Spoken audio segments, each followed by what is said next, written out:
Pemerintah menyebut penerbitan Perpu Cipta Kerja mendesak untuk mengantisipasi perekonomian global, baik ancaman resesi hingga inflasi.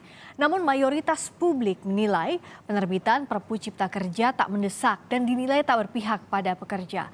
Kesimpulan ini saudara terlihat dalam jajak pendapat Litbang Kompas pekan lalu. Kita lihat ada 61,3% responden menilai lahirnya Perpu Cipta Kerja bukan sesuatu yang mendesak karena menilai Indonesia kondisinya saat ini tidak menghadapi situasi darurat. Lalu ada 34,7% responden menyatakan darurat, sedangkan 4% responden menyatakan tidak tahu. Lalu berikutnya, seberapa yakin Undang-Undang Cipta Kerja bisa membuat masyarakat sejahtera? Ada 5% responden menyatakan sangat yakin, 55,3% menyatakan yakin, lalu 31,6 responden menyatakan tidak tahu dan 5,2% juga tidak tahu. Lalu apa sebenarnya yang membuat masyarakat tidak setuju dengan Undang-Undang Cipta Kerja? 48,2% responden menyatakan Undang-Undang Cipta Kerja tidak berpihak pada pekerja. Ada 18,9% menyatakan perusahaan mudah melakukan PHK, lalu 16,6% responden menyampaikan alasan lain Undang-Undang Cipta Kerja bisa digunakan menekan karyawan. Ada pula yang menyatakan pernah mengalami sendiri akibat Undang-Undang Cipta Kerja dan tidak ada batasan maksimum dari karyawan kontrak. Apa saja kekhawatiran dan harapan masyarakat akan Perpu Cipta Kerja? Kita bahas usai yang satu ini. Hari ini telah diterbitkan Perpu nomor 2 tahun 2022 dan tertanggal 30 Desember 2022. Pertimbangannya adalah pertama, kebutuhan mendesak. Pemerintah perlu mempercepat antisipasi terhadap kondisi global, baik yang terkait dengan ekonomi, kita menghadapi resesi global. Presiden Joko Widodo telah mengeluarkan Perpu Cipta Kerja pada 30 Desember 2022 lalu. Pemerintah menilai penerbitan Perpu didasari atas kegentingan situasi ekonomi global yang diambang resesi. Namun berdasarkan survei jejak pendapat Litbang Kompas, para responden menilai penerbitan peraturan pemerintah pengganti Undang-Undang Nomor 2 Tahun 2022 tentang Cipta Kerja bukan hal yang mendesak. Bahkan responden menilai situasi ekonomi saat ini biasa saja. Ini terlihat dari hasil jejak pendapat Litbang Kompas pada 10 hingga 12 Januari 2023. 61,3% responden menilai lahirnya Perpu Cipta Kerja bukan suatu yang mendesak karena Indonesia tidak menghadapi situasi darurat. 34,7% menyatakan darurat dan memerlukan Perpu Cipta Kerja, sementara 4% menyatakan tidak tahu. 60,5% responden juga melihat Undang-Undang Cipta Kerja belum mewakili aspirasi masyarakat. Tak sampai sepertiga responden mengaku sudah terwakili dengan pasal yang terkandung dalam Undang-Undang Cipta Kerja. Kekhawatiran publik terhadap dampak yang ditimbulkan Undang-Undang Cipta Kerja juga cukup tinggi. Survei Litbang Kompas menunjukkan hampir 70% responden mengaku khawatir dengan dampak aturan yang ditimbulkan. Sedikit ya, bahkan bisa dibilang sebagian besar dari masyarakat itu cukup khawatir akan dampak yang bisa ditimbulkan oleh UU Ciptaker ini dan juga Perpu Ciptaker yang menyertainya. Kekhawatiran ini ada beberapa poin juga ya, yang berkaitan dengan soal status kerja, kemudian jaminan, and so on and so forth. Nah, tapi di tengah kekhawatiran tersebut ada juga keyakinan, dalam artian masyarakat masih melihat bahwa bagaimanapun juga produk hukum ini dibuat pemerintah dengan goodwill. Dalam artian mungkin dalam jangka waktu yang panjang masyarakat masih menyimpan harapan bahwa nantinya ini bisa berujung pada kesejahteraan. Jadi memang ada dua sisi dalam poin ini. Direktur Eksekutif Selyos Bima Yudhistira menilai ada dua masalah utama yang membuat masyarakat memandang negatif Perpu Cipta Kerja. Salah satunya, pembuatan Perpu Cipta Kerja tak melibatkan pekerja atau buruh.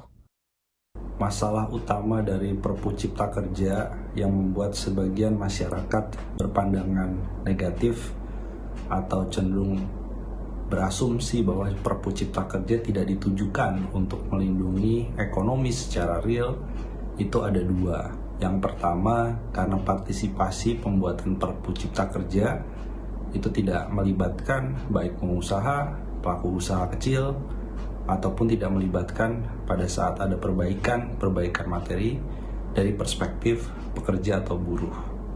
Yang kedua, situasi ekonomi sekarang ini, kalau menurut Perpu Cipta Kerja ada kegentingan ekonomi yang memaksa, mendesak, maka seharusnya kata kegentingan yang memaksa itu dalam bentuk perlindungan terhadap para pekerja yang rentan atau adanya kemudahan yang lebih besar bagi para pelaku UKM untuk mendapatkan pembiayaan murah, untuk mendapatkan akses terhadap bahan baku, ataupun perlindungan kepada para masyarakat yang mungkin rentan terkena dampak dari resesi.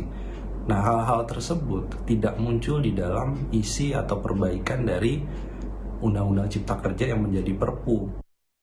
Masyarakat berharap Perpu Cipta Kerja bisa membawa kesejahteraan bagi mereka.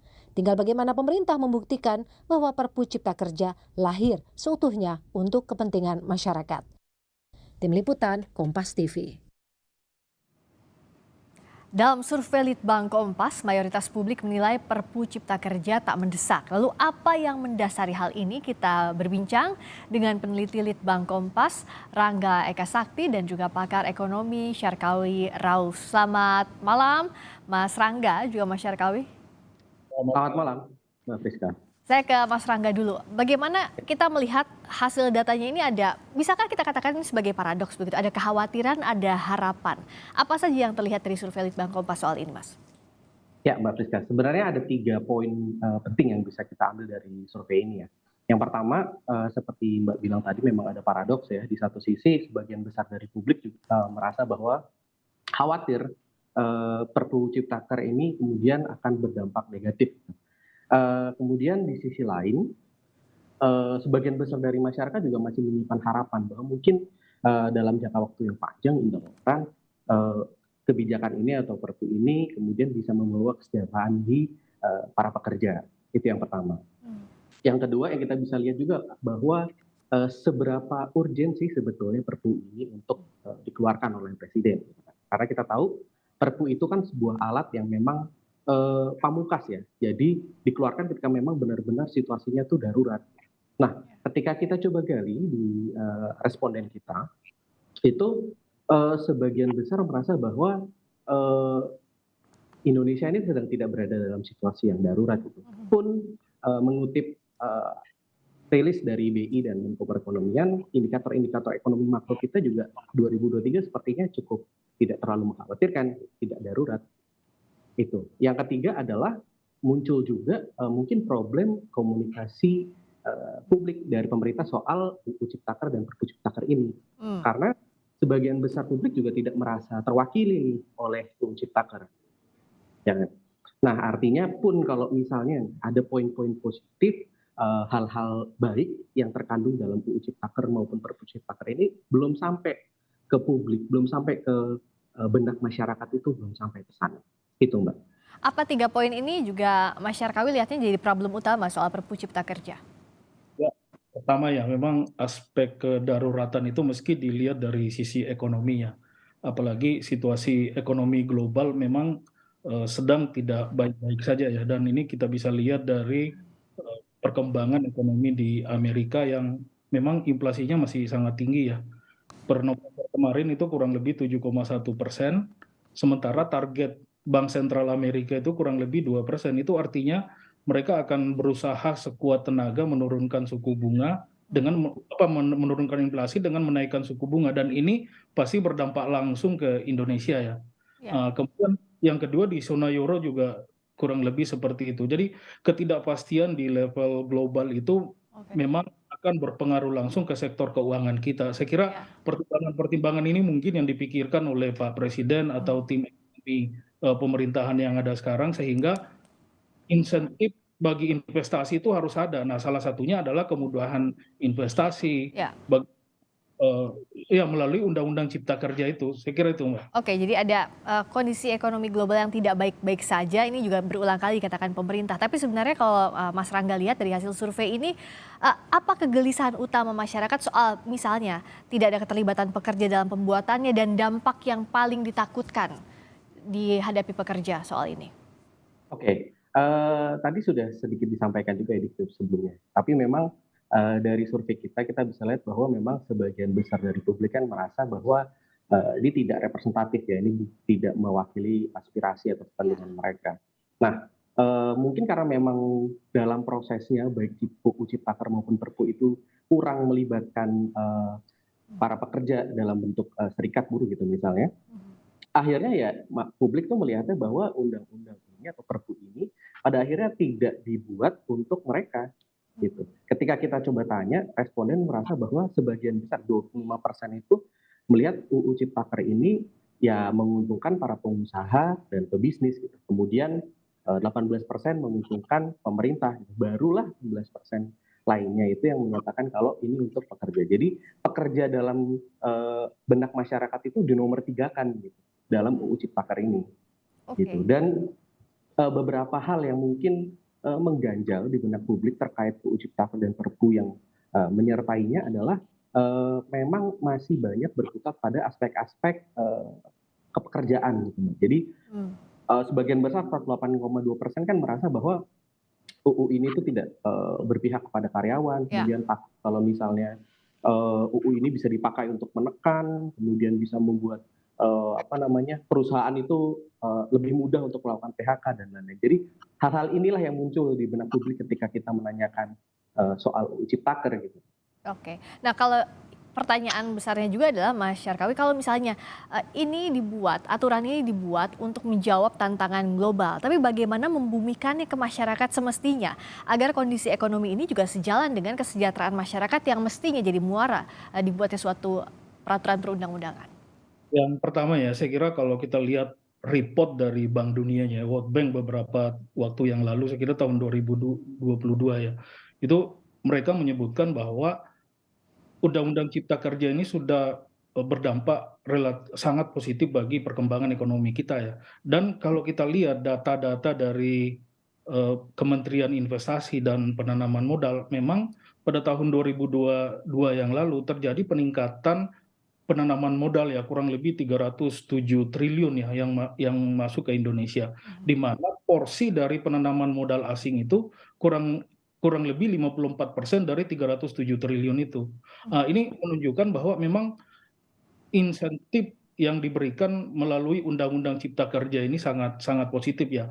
Cuma memang salah satu isu yang harus segera di-handle itu adalah bagaimana peningkatan investasi ini, apalagi kalau kita lihat profil investasi yang masuk ke Indonesia itu khususnya PMA, itu sudah lebih banyak ke sektor manufaktur. Artinya penyerapan tenaga kerja di sektor itu akan relatif lebih besar, dan memang tingkat pendidikan dan keterampilan yang dibutuhkan di sektor manufaktur itu agak berbeda ya dibanding misalnya lapangan usaha sektor pertanian. Nah, saya kira gap skill pekerja kita yang misalnya dari rural area masuk ke manufaktur sektor itu kan harus dijembatani dengan misalnya pelatihan dan segala macam. Kemudian yang kedua yang menarik juga tadi dari Litbang Kompas, memang dampak positif dari Undang-Undang Cipta Kerja ini kan sebenarnya terasanya ke pekerja itu bisa lebih jangka menengah, tapi bisa juga jangka pendek dengan penyerapan tenaga kerja yang lebih banyak. Misalnya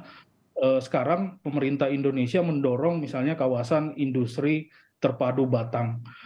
Insentif yang diberikan kepada investor yang masuk ke kawasan industri Batang itu jauh lebih baik dibandingkan dengan insentif yang diberikan oleh pemerintah Vietnam.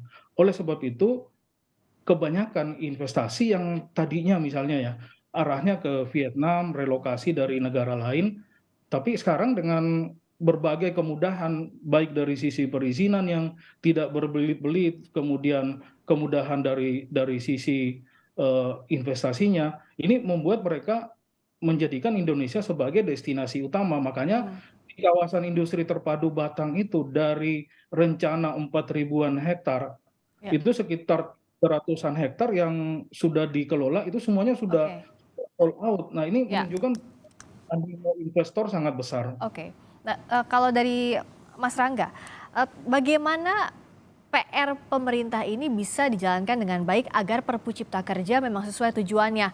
Oke, Menko Polhukam sudah bilang bahwa sekarang ini jalurnya dua, political review di DPR, juga kalau ada yang tidak setuju ya ke judicial review. Tapi agar kalau tujuannya nyampe ke masyarakat, artinya sosialisasinya harus tepat, praktiknya juga harus tepat. Nah itu bagaimana Mas Rangga?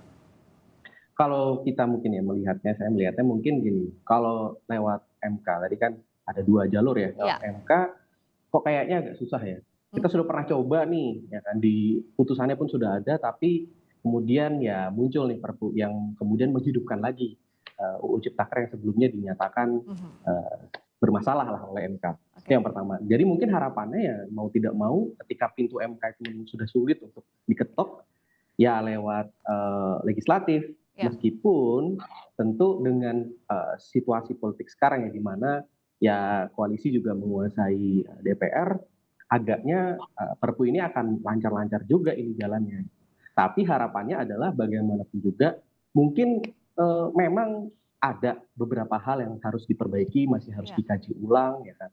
Tapi tidak menutup kemungkinan juga bahwa memang ada poin-poin positif yang seperti disampaikan Pak Syarkawi juga, ya kan, mendorong investasi dan lain-lain.